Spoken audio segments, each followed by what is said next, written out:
Welcome to the Salmon Runs YouTube. Enjoy the video. You start by ensuring Python 3.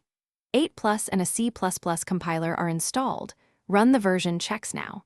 Next, pick a binding approach based on needs.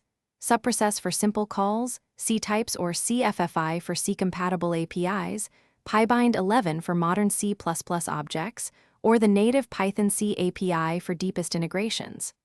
Then write a tiny C++ function and build it as a shared library so Python can load it. This first build verifies your toolchain and lays the groundwork for the next steps. Once you have a working shared library, implement the chosen binding.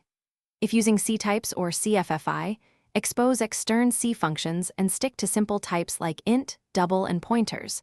Marshal strings and buffers carefully.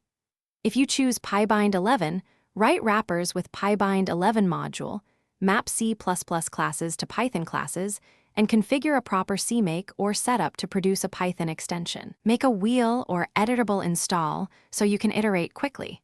This builds the bridge between ecosystems. To finish, write comprehensive tests and profile to ensure your C++ code yields real gains. Measure and minimize data copying between Python and C++.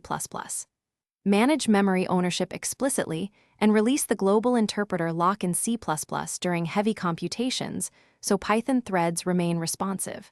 Package your extension with matching Python and compiler ABIs and install via pip. If something breaks, a frequent culprit is ABI or compiler mismatch.